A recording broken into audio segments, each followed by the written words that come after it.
Do you need a niche or do you not need a niche? Word on the street in the coaching world is the riches are in the niches. Niches, another rule of thumb is niches are more useful for when you're reaching out to a lot of people. Like, let's say if you had a course, like a low tier program. Coaches get this message from marketers that you need a niche, and it's valid to a degree. We are talking about an area of coaching that is not specific to a particular type of thing. Most coaches that I talk to, on average, they don't need more than 8 to 10 clients at a higher ticket program for them to have a sustainable business. Coaches Nation, welcome. Love doing that intro. Welcome to another edition of the Coaches Journey podcast. I'm Daniel, and I'm here with Faisal, and we are coming at you with a question that is always on the mind of coaches around the world. Everybody we've talked to, there's different versions of this question and different ideas about the answer to this question. And the topic today is about niches. And the title was, What? You don't need a niche? Which I know it sounds controversial in the world of coaching. That's controversy, right? But I think this is a really interesting topic because most people would say, yes, you have to have a niche. And some people would say, like, it's really hard to find a niche or to create a niche or to evolve a niche or whatever you want to call it. I think Faisal and me will both have different perspectives and some overlap here today. So I'm really excited to talk to you, Faisal, today about niches because the word on the street in the coaching world is the riches are in the niches. Whether you call it a niche or a niche, and that's a very common phrase, which I think has truth to it, but also misses a piece of the puzzle. So let's talk about it, Faisal. Do you need a niche or do you not need a niche? Sounds like such a black and white question. I'll go with your favorite statement. It depends. It depends. That's exactly what I was thinking. Yeah. So niche or niche is I think it's an idea that comes from marketing. And usually coaches get this message from marketers that you need a niche, and it's valid to a degree. And here's what they mean. Because if you're going online, if you're going and promoting your product from a marketing standpoint and you're speaking to people, the ideal version of that is that you're speaking to your ideal clients' challenges, their goals, their struggles, their experience. And for you to do that, you need to speak to one kind of small bandwidth of people that will pick up on that would kind of self-qualify themselves. So as an example, when I'm speaking online, I'm usually speaking to real estate investors / entrepreneurs, usually real estate investors. And I'm speaking to their challenges usually because I've learned how they talk and I use their language and I speak their language. Sometimes it feels universal. Sometimes it feels more direct to them. Sometimes the things that I say applies to them and a bunch of other people. So at that level, it's useful. But here's the challenge, though. Well, what we're talking about here, when coaches are starting out, niche. The reason why niche is not such a big problem is because they haven't even figured out how to coach people yet fully. You don't even know if your sales process works. You don't know if your offer works. A bunch of stuff that you don't know anything about. And whatever idea of niche you have, and I look at it as theory and then there's practice. The theory idea is, okay, you can pick any kind of niche. I'd love to work with these kind of executives that work at this level, blah, blah, blah. You set up your avatar, you put all the details of the person, you start speaking to them. Now, here's the thing. If you have been an executive in that life, you can speak to your experience to a certain degree, but you still haven't worked with a bunch of executives from a coaching standpoint. So you're still kind of treading in the world of theory until you start working with a bunch of them. Then now you're actually speaking their language. So let's say you start doing that from a theory point of view, it doesn't actually hit. But if once you start working with these executives in the background, you start to speak their language and your niche gets better. Or what might happen is you start working with them, you're like, I don't want to work with these people. So why am I promoting my business to those people? And the closest to reality I've seen this with coaches who are successful is that they might or might not pick a niche. But what ends up happening is that when they start supporting people in their own network and the people around them, they actually kind of get exposed to different kinds of niches. they get exposed to all kinds of people that they get to serve. Not because they're talking to those people per se, but because through their network, they've gotten connected to other people and they've been given referrals for all kinds of people. And to this day, that happens to me, even though I have a marketing niche, but I work with all sorts of people. I work with executives, I work with entrepreneurs of different kinds, I work with engineers, IT people in the IT world, I work with managers, I work with doctors. So all kinds of people that have come into my network, kind of a bunch of them do kind of group together in a niche that I speak to them, but a lot of them are successful professionals that I've worked with, and all kinds of new people are coming into my program as well, usually through my network. Have I kind of solidified a niche? Sort of, kind of. I'll share one story. So we've been running these events along with my one of my other business partners, and these events we've been running since the end of kind of COVID lockdowns, 4 years plus. First couple of years we ran them for real estate investors, but the niche actually evolved in these events. Now we're running them more for real estate investors slash entrepreneurs. They went from like being very real estate investor on the multifamily space, dedicated to becoming more of entrepreneurial mastermind slash personal growth. And in fact, a lot of this, sometimes I don't even promote it to certain people in my network because like, how would they kind of blend in? Because we're still trying to figure out some of the pieces of it. And especially this past year, we had an event running with all kinds of different kinds of investors, entrepreneurs, professionals coming in. And I didn't know how the event will work, but it actually worked beautifully. And I was surprised by that. We're still trying to figure out who we're going to promote these events to, but they're working because we're just leveraging the people in our network to connect with. I'll pause there, but what are your thoughts, Daniel?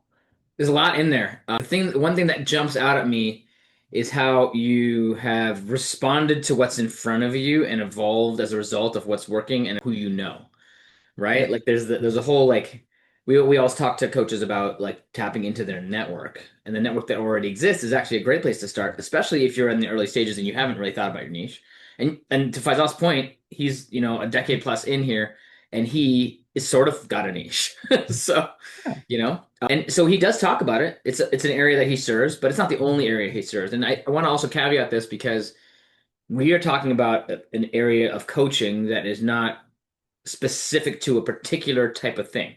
So it's like more transformational coaching or performance coaching or life coaching or holistic coaching, leadership type coaching. This is not necessarily something that I'm not specifically talking about in the nutrition coaching space.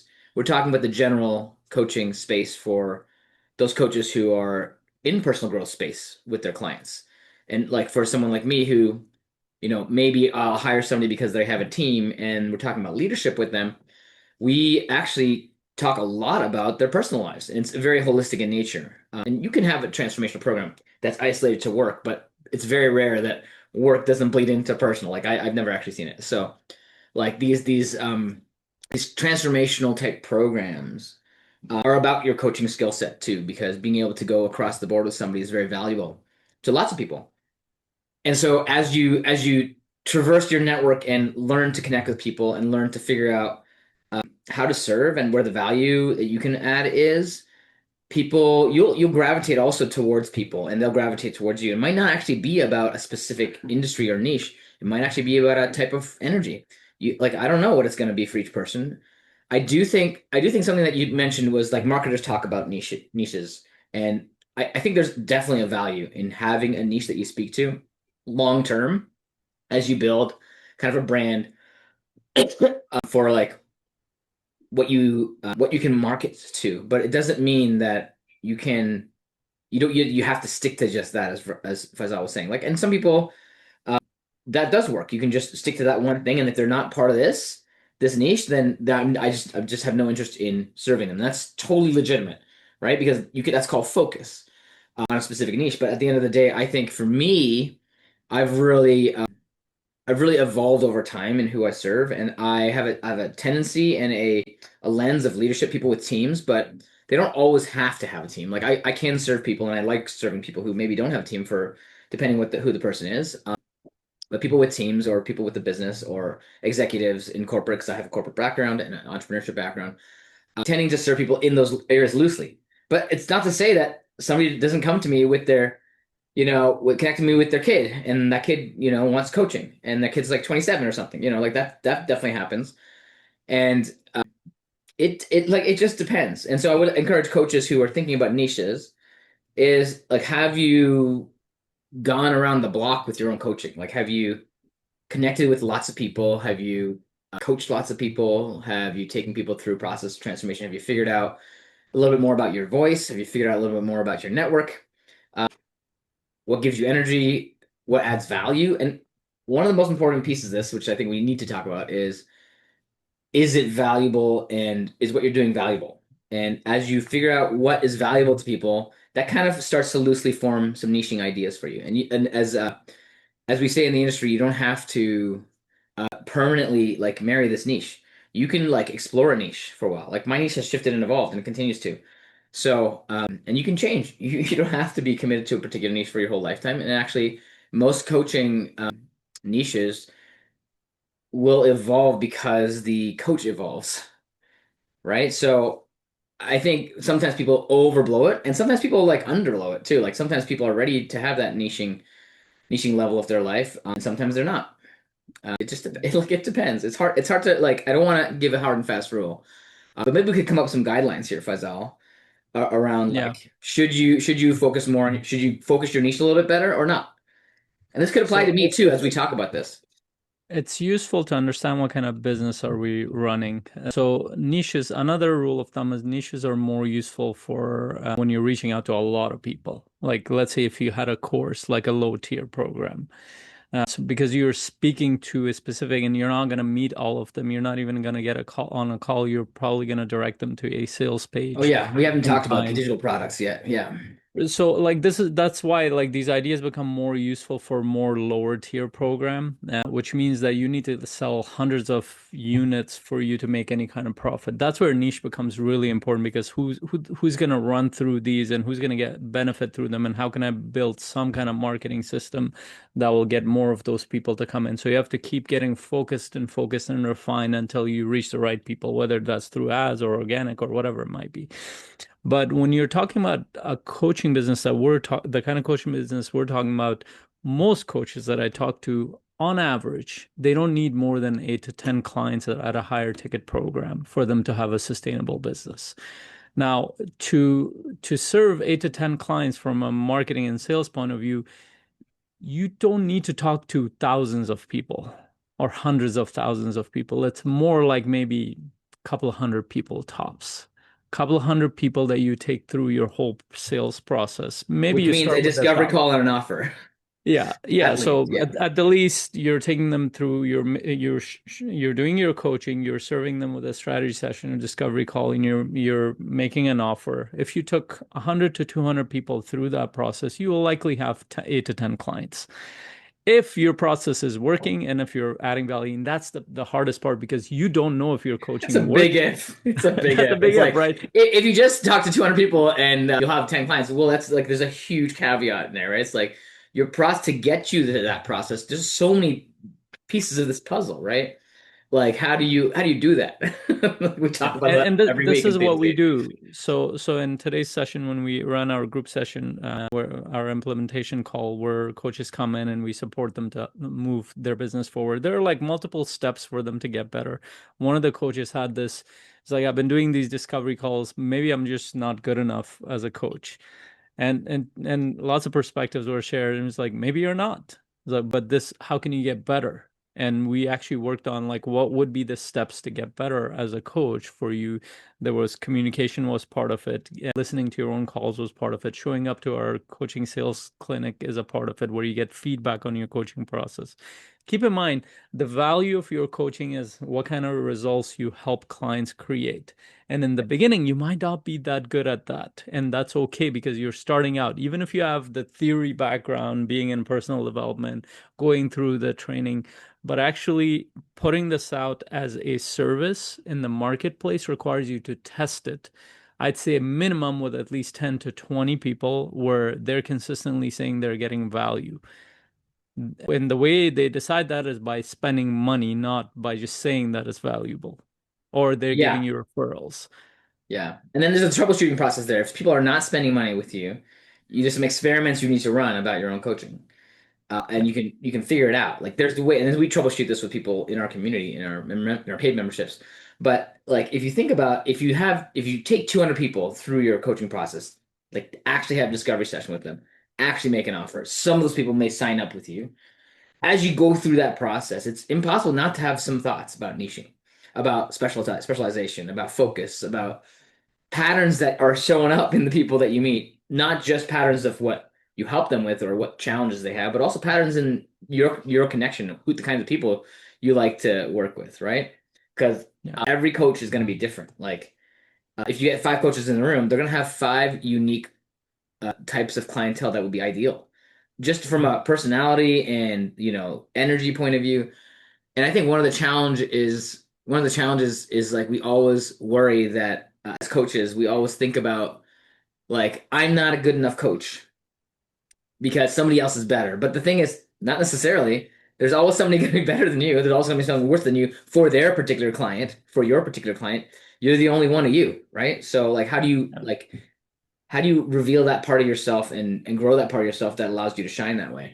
And that takes time. That's why going through the process so many times is really valuable. Like the was I think it's Bruce Lee who said like don't fear the man who's kicked one kick, the 10,000 kicks one time, but the one who's done one kick 10,000 times, because that's the one who figures out the mastery. And the mastery in coaching is actually like figuring out how you can shine in the process, of helping your clients shine, right? Like it's all related. It's both getting your clients results, which is helping you to gain confidence and helping you to shine, right? It's all together.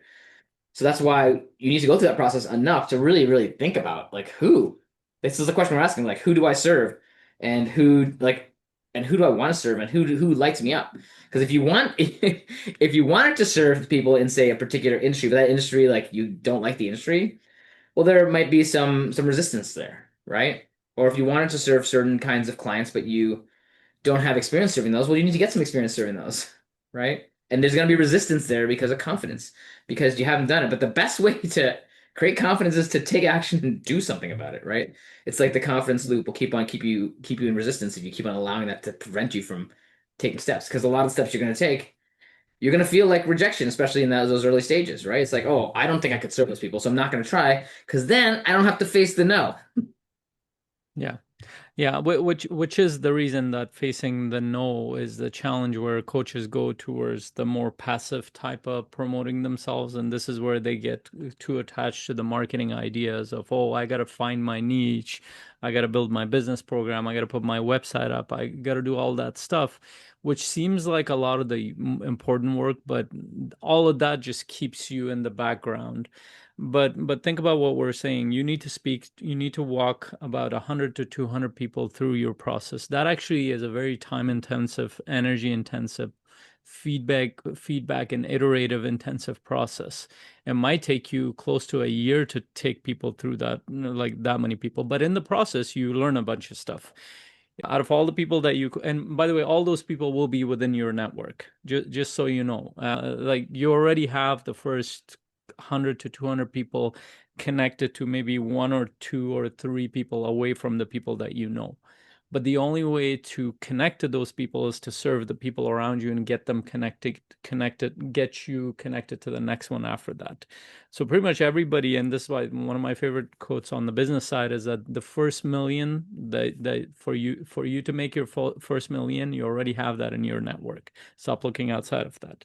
And I never understood that until I started, and a lot of coaches will look around like nobody's gonna afford or even go towards, like, no, it might not be them, but it might be one or two people outside of the people I that mean, you people they know. know like first or second connections from them. First, second connection, they might know that you do, and that's essentially how business works. Is that you get connected to somebody, that person connected. I got connected to two organizations, both I think combined gave me 150K plus in revenue just from two organizations. It didn't come because I was promoting two organizations. It just came from the clients that I had served and they were connected. I would have never connected with them had I not served the clients that I had.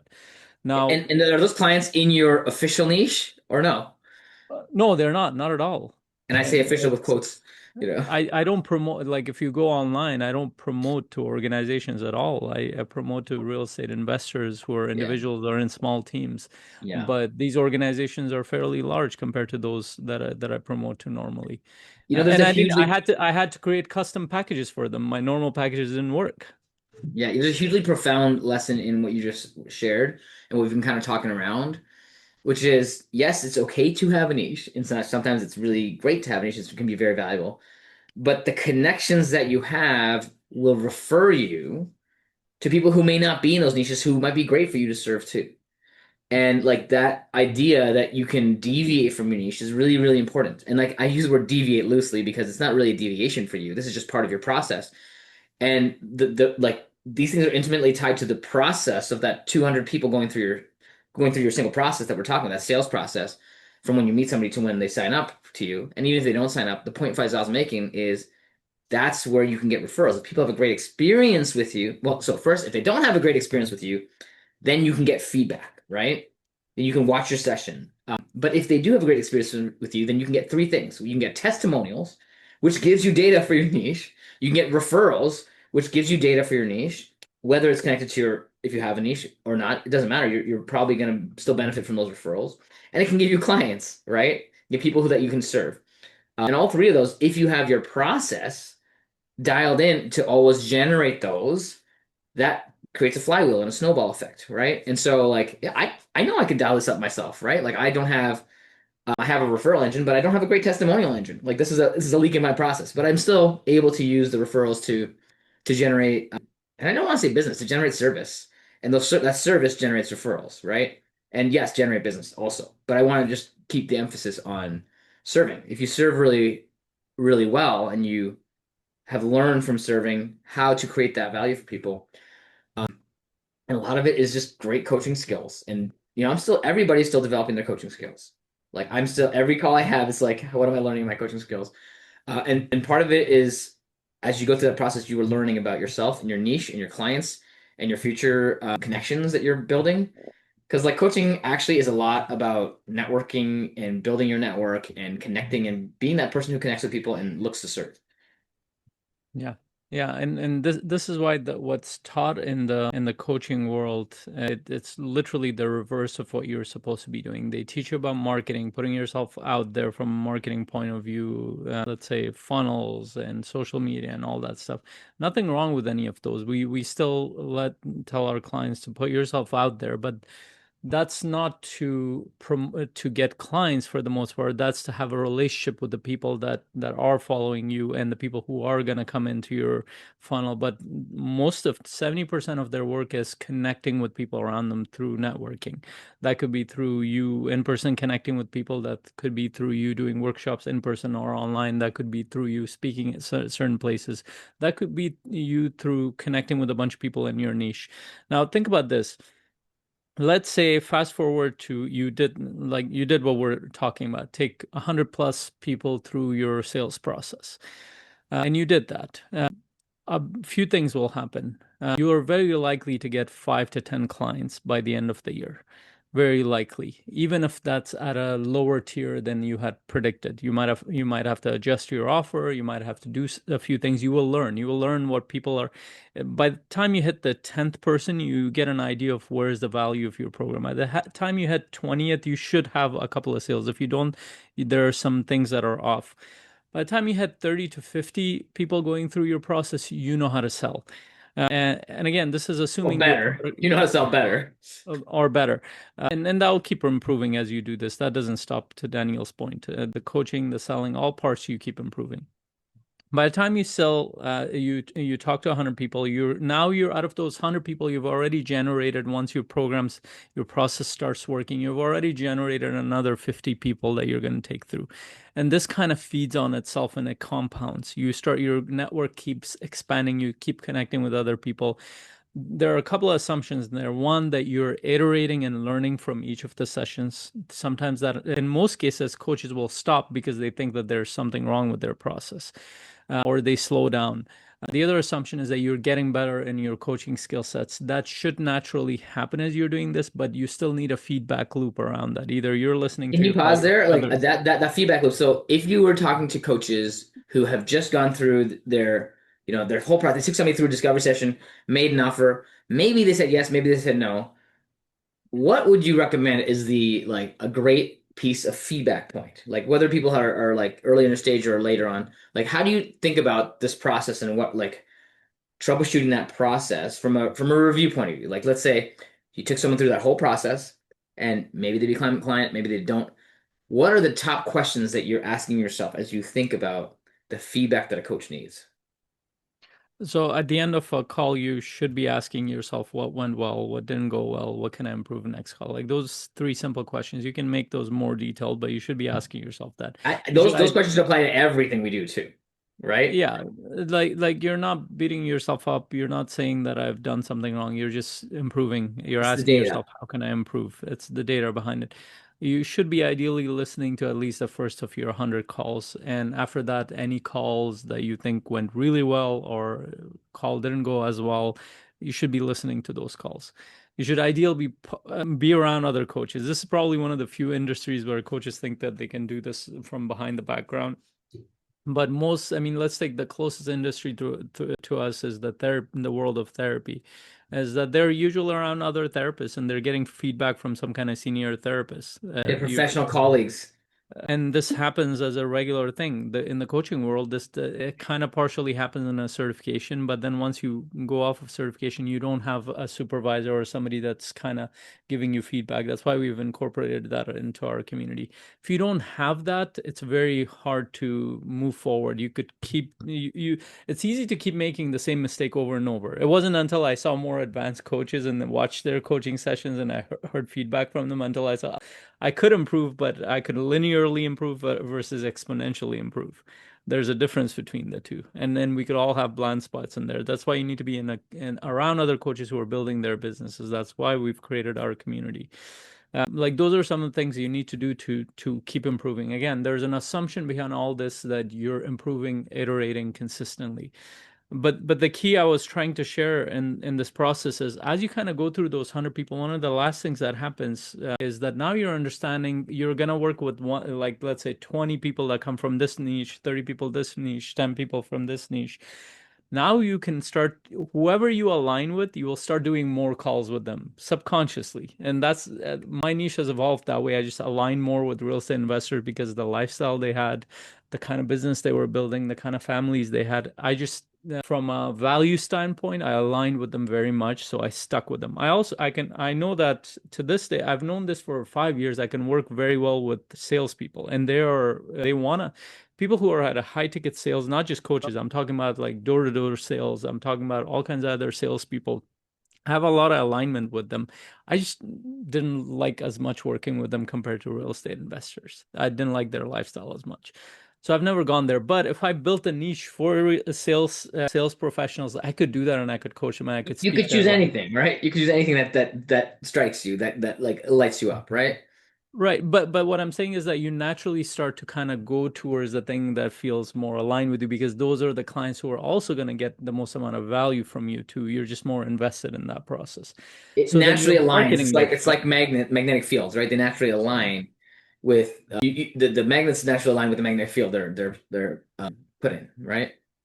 Yeah, and you align it. And so what we're literally saying is saying the reverse of what is taught in the marketing world is get in your network, start serving people, work with a bunch of people. You will get your clients, but in the process, you will learn who do you want to ideally work with. Then your marketing becomes better. Now you can speak to the people that you feel more aligned with your podcast, your newsletter, your funnels. As you kind of your business grows, you know who to speak to. Even that will evolve, but you have a better you can speak to their language, their challenges and everything else much more clearly than if you hadn't. So I just finished my book last year, and I was kind of going through it. I was kind of going through a self-reflection process as well, and I was reading some of the stories, and I sat there and I'm like, there's no way I could have written even a short book like this 6 years ago or 8 years ago, because pretty much most of the book was stories of my clients going through challenges and me supporting them. That's what it was. My growth and my clients' growth. That happened through experience, and the value of the book is in the experiences of my real clients who've gone through these things that will align with the people that are going to connect to the book. And then that will kind of likely get them connected to me because I'm speaking their language. That becomes a marketing tool. Yeah, there's so much marketing. I think actually like my preferred way to market is actually just real things that are going on in your practice is actually tell you about what's happening in the marketplace for the types of people that you're serving. Like things that happen in sessions, stories that you hear from clients about their lives, the things that you actually helped with, the things that they liked and didn't like about your coaching. Those are all really valuable things for your marketing. And so like the most authentic marketing is actually based on the real stuff, not the stuff that, AI can generate a lot of like great marketing.